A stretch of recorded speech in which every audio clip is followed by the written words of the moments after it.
ท่านผู้ชมที่เคารพโดยภายใต้การชี้นำพาของพรรคประชาชนปฏิวัติลาวตลอดระยะ70 ปีที่ผ่านมา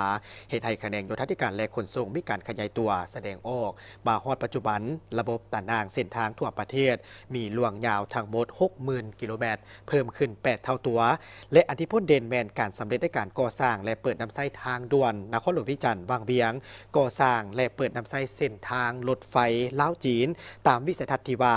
พัฒนาโยธาธิการและขนส่งเป็นปลายแหลมมีจุดสุมมีประสิทธิผลสูงทันสมัยปลอดภัยมีความทนทานต่อการเปลี่ยนแปลงของสภาพดินฟ้าอากาศเสื่อมโยงเสื่อมจอดและยืนยง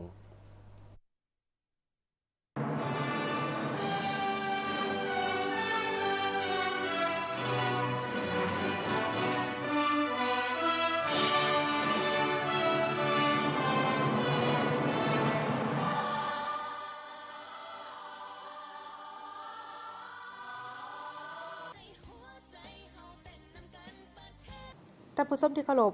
พรรครัฐบาลได้ถือเอาเวียกงานก่อสร้างพื้นฐานโครงล่างเป็นปลายแหลมให้แก่การพัฒนาในแขนงเศรษฐกิจได้ขยายเส้นทางคมนาคมลงสู่ชนบทเป็นบุริมสิทธิ์อันดับหนึ่งบนพื้นฐานดังกล่าวนี้รัฐบาลก็คือกระทรวงโยธาธิการและขนส่งได้สุ่มใส่พัฒนาโครงล่างพื้นฐานต่างๆให้มีการขยายตัวอย่างบ่หยุดยั้งและมีบาทก้าวขยายตัวก้าวกระโดดมาฮอดปัจจุบันระบบต่างๆเส้นทางในทั่วประเทศมีลวงยาวทั้งหมด 60,000 กิโลเมตรเทียบใส่ปี 1975 มีลวงยาวเพียงแต่ 7,400 กิโลเมตรเพิ่มขึ้น 8 เท่าตัวมาฮอดปัจจุบันมีเส้นทางปรับปรุงและเส้นทางดินแดงเที่ยวได้2ฤดูเข้าถึง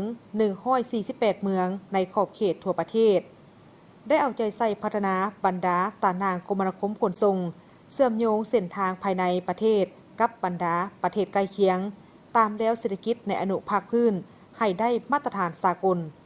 อันพ้นเด่นแม้นได้สำเร็จการก่อสร้างและเปิดการนำไส้ทั้งด่วนนครหลวงวิจันทร์หาวังเวียงก่อสร้างและเปิดการนำไส้เส้นทางรถไฟลาวจีนในปี 2021เฉพาะการบริการด้านคมนาคมขนส่งโดยสารและสินค้าเห็นว่ามีการขยายตัวอย่างแข็งแรงนับตั้งแต่ปี 1986 ถึง 2024 การบริการขนส่งโดยสารได้ทั้งหมด 1,500,000 เถื่อคนในปี 2019 มีรายหับจากการเก็บค่าบินผ่านน่านฟ้าสูงถึง $90 ล้านสหรัฐคาดคะเนในปี 2030 ให้ได้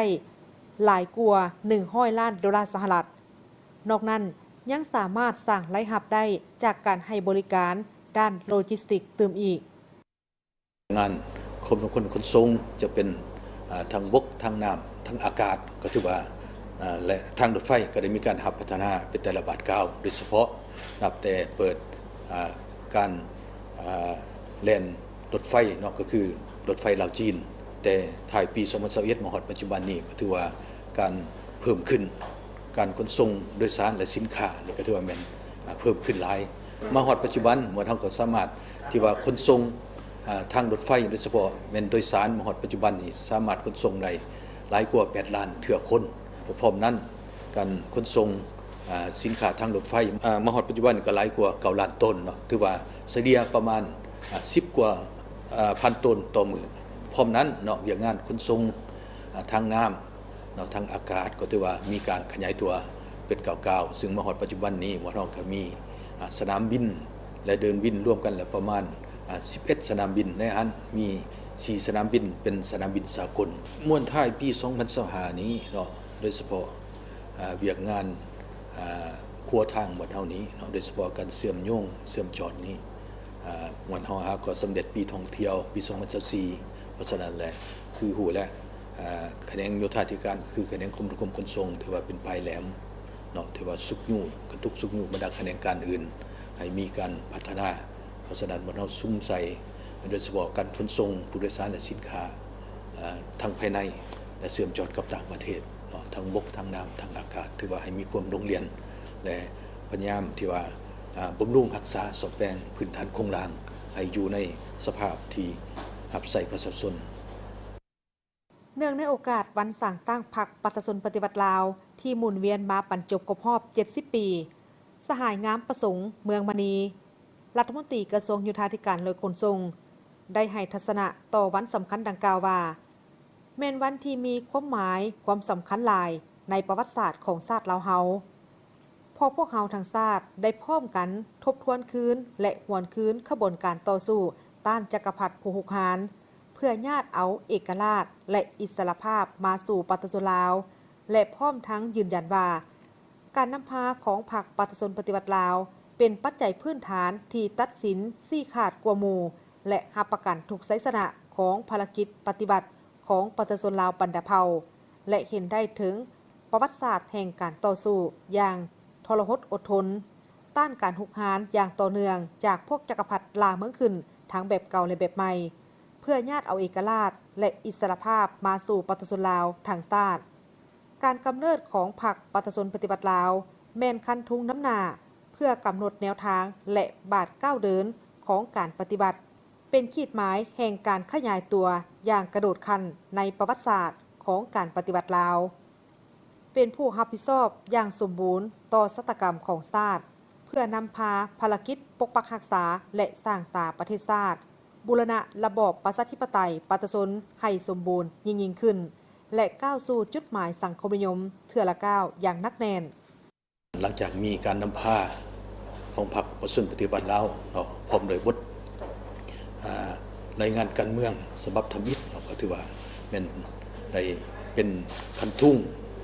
ถือว่านำเอาประเทศชาติของบ้านเฮานี้ถือว่าต่อสู้ได้รับผลสำเร็จได้รับชัยชนะเป็นระยะมาจนฮอดสามารถสถาปนาสปปลาวเฮาได้ในปี 1975เพราะฉะนั้นในการต่อสู้กุศลนี้ก็ถือว่าพรรคเฮานี่ถือว่าเป็นพรรคนำพาเป็นพรรค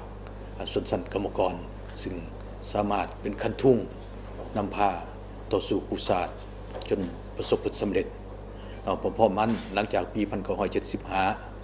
ก็คือเป็นในระยะปกปักรักษาและสร้างสรรค์ประเทศชาติ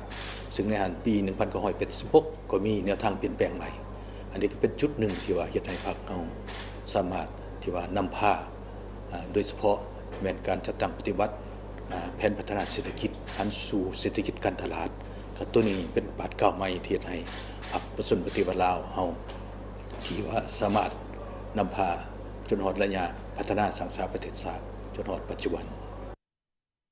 ในระยะพันขยายมติ 11 ของพรรคนั้นแขนงโยธาธิการและขนส่งได้นำไส้ทาแหงกาลโอกาสที่ตั้งและเข้าร่วมขบวนการร่วมมือการเสื่อมโยงกับภาคพื้นและสากลเป็นต้นแม้นได้นำไส้รถไฟลาวจีนพร้อมทางปรับปรุงยกระดับตานางเส้นทางหลวงแห่งชาติที่เป็นทางหลวงอาเซียนให้ได้มาตรฐานให้บริการด้านโลจิสติกส์รวมทั้งการให้บริการทาบก3 แห่งของประเทศ